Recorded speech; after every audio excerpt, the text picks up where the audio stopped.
Welcome, Honorable Jerry. Thank you. I wanted to ask the question my colleague have asked about whether it was your first time, but I wanted to ask it in a different fashion. And because you have answered that, maybe you can add and maybe you can compare your expectations. There was that America that was in your picture. How do you compare what you found on the ground and your expectations? I've been to the UK a lot, so I didn't really expect something very different. But I think what I have appreciated is the difference in the states. You know, I was in Texas. The space there is so, there's so much available space. There are big farms there. And I went to Boston, and the weather was rainy. And then I came here, and the weather is a bit sunny today. So I think in terms of maybe the infrastructure, there wasn't much really that I thought would be different because of, the UK is also developed. So I thought it's going to be, quote unquote, nearly the same thing. But I noted that in Boston, they have like these little towns that look like the UK. Yeah. So I noted like there's different buildings here, the way you guys build. I was telling someone that Kenya ukajenga nyumba kama zenye niliona huko, where you don't use like concrete. You'd be so terrified that someone is going to come with a power saw and like just cut Behind the house. your bedroom. Yeah. So I think that was quite interesting to see. And see that people feel very safe in those houses. Yeah, we have seen Kenyan leaders come here for benchmarking. And I would like to ask you about your running and maybe your takeaway.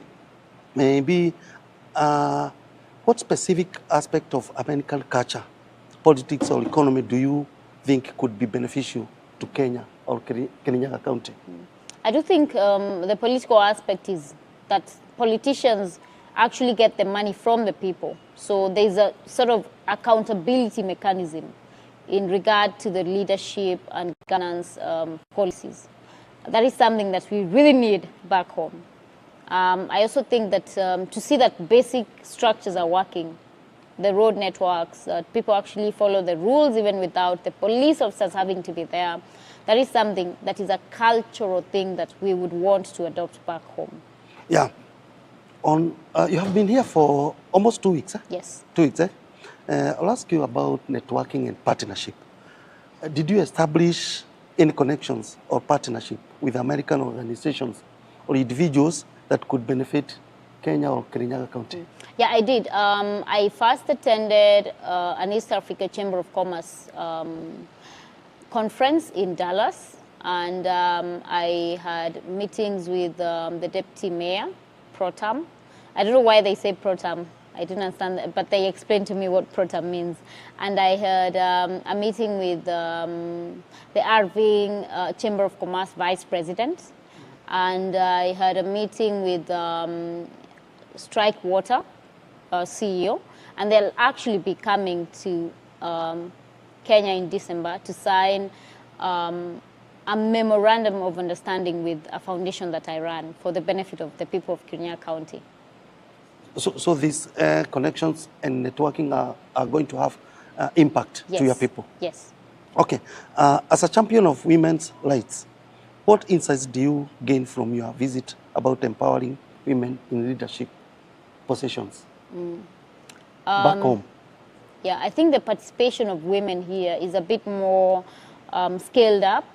And also the society is a bit more, it doesn't really like judge women on their gender alone.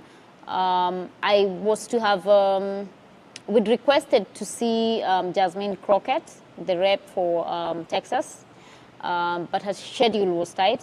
And, but I do like that the women here are very vocal and they're very, they sort of like are not really judged purely on the basis of them being women. Yeah. Okay. It's now like 3 years in leadership, eh? Yes. Okay. What leadership lessons have you learned from your experiences so far? that integrity is something that every leader must decide for themselves. You know, you have to set the parameters of what you can do and can't do. And that has been very critical because it is embedded in the decision making of the bills and the laws we pass in Parliament, the political decisions that are done in Parliament. So I think that is the most critical one. And that, of course, in politics, there's no permanent enemies or friends, that people will switch up on you any minute. So you have to be very careful about how you engage. Okay, politics in Kenya is very hostile, especially to like the side you are in now. Are you in the government or in the opposition? In the opposition. I'm in the one-term movement. In one-term movement, yes. The government is so hostile on you people. How do you handle the criticism of this opposition? You as Honorable KIRINYAGA. I think I've just like grown a thick skin, you know. As long as I'm doing something that I believe is right, and as long as I'm doing something that's going to benefit the people of Kirinyaga or articulate their issues and represent their agenda, I don't think I let the rest of the stuff really bother me, because then I would have to deal with a lot if I open that kind of worms. Okay, because we have seen you on the top of the cars, and you are so bold, and this government is so ruthless, especially to this one-term movement. But and there are young leaders who aspire to come into leadership. Maybe one word you can give to them. The politics is very intoxicating, and it takes a lot to have a stand that is against the status quo. So if you want to join politics and you are someone who is, you know, who really wants to make a change, then you have to know you have to be ready for it. You have to be ready to be attacked, to be profiled. You know, you have to be ready to pay the price of maybe being stripped off of committees. So it is not comfortable if you're perceived to be anti-status quo. Okay, are you visiting any other state, or you are lapping up your visit in America, here in Seattle? Oh, I'm going to be going to Delaware. I'm going to be going to Delaware. That is where I'm going to exit from. Yeah. Yeah, so I'm going to see and engage Kenyans from the DMV area. Yeah. What are you going to take home? What I'll take home, first of all, is the very important networks that I have built here. And of course, beyond that, building up on it so that the next time I will be here, we will be having serious engagements. There's also the cash bill campaign. You know, I've heard people from the diaspora support it. Even while I was here, they were just raising it, and they have topped up the funds. So I'll be telling the people back home that the diaspora community is very much involved with what is happening, and telling the Gen Zs that they are not alone. Okay. Our audience are listening to you. Even the world is listening to you. And there is this one-term movement. Mm-hmm. Can you give them confidence that this one-term is going to take the government? Mm-hmm. That's political. Anyway, so I do think that the people of Kenya want change, you know, and the people of Kenya have already decided that they do not want anything to do with this government. So it is incumbent upon the opposition to stay united, to give us a single candidate to field in the presidential election. Unfortunately, if people put their personal agenda first, you know, if the leaders of the opposition get selfish about it, we will be left with very little options. So I do not want to give an assurance, because there's a rider on it.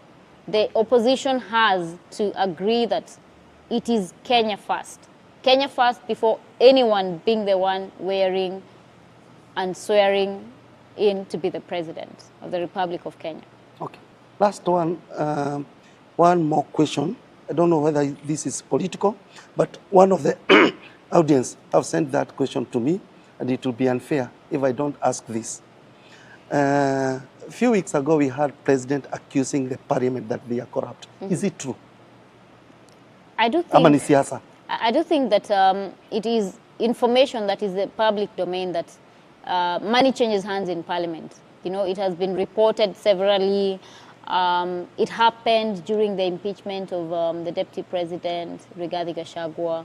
So it is a matter of a fact, and I don't think maybe what the executive failed to say is who perpetuates that corruption sometimes, because sometimes it is actually the executive that is perpetuating corruption. So maybe he was a bit sneaky about it. He, of course, left himself out, but it's an unfortunate situation.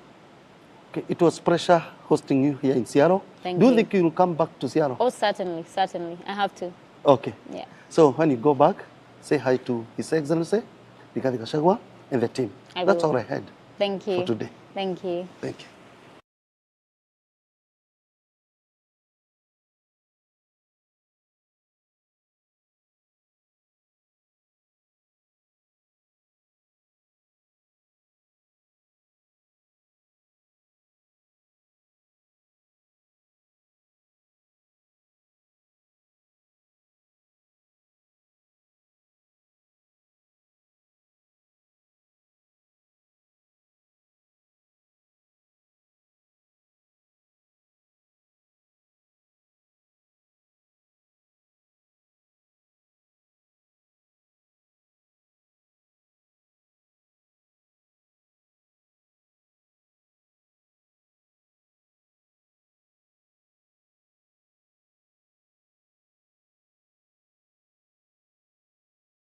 Are you living in the United States of America or any other part of diaspora constituent or within our beloved country Kenya, and you've been looking for a perfect place that you can build yourself a dream home?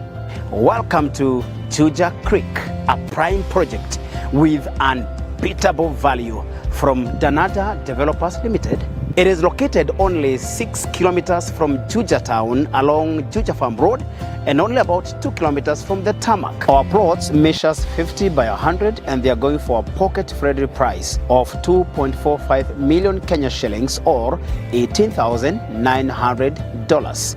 And remember, we are giving you a flexible payment plan. If you deposit 10% of the total purchase, we are giving you a whopping 12 months to complete your purchase. And yes, all our plots have got ready individual title deeds. Juja Creek is a gated community and a controlled development estate with a top-notch amenities, including perimeter wall. We got good graded murram roads, water and electricity on site, and also 24-hour security surveillance cameras. You will also enjoy nearby social facilities, including Masto Shopping Center. We got hospitals like Kalimoni Mission Hospital, including other private and government hospitals nearby, and also a school like Cornerbrook School, including other private and public schools, and not forgetting Jomo Kenyatta University of Agriculture and Technology, JKUAT, which is just few minutes from the vicinity of this particular prime project. This is not just a land, but a gateway to a thriving, secure neighborhood. In fact, a third of this project is already sold out and neighbors are waiting for you. Book your site visit today by calling us on the numbers on your screen or visit our office that is located at Ruby's Petrol Station along Juja Farm Road, second floor, room number 206. And to our esteemed clients from United States of America and every other part of the diaspora constituent, WhatsApp or text or call the number on your screen and speak to our official agent from Seattle, Washington. His name is Kiri Prestige. Waste not this opportunity. We are waiting for you. Juja Creek from Danada Developers Limited, a tranquil haven in Juja.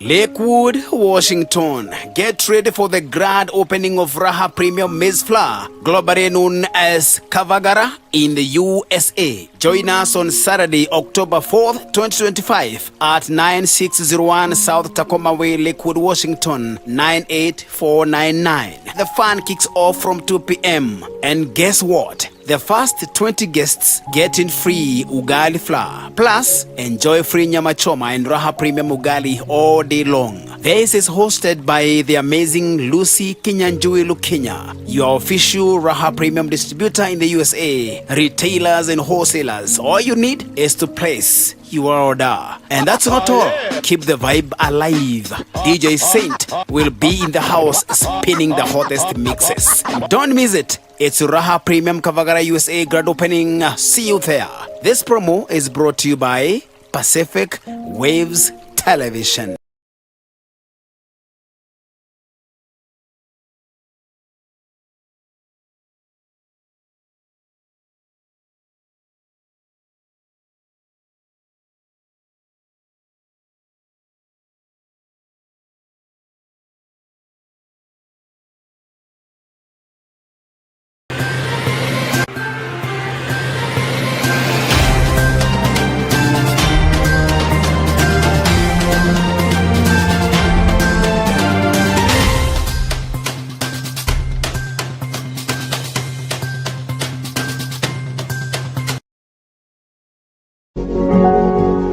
You are watching Pacific Waves Television USA, a place of nourishment.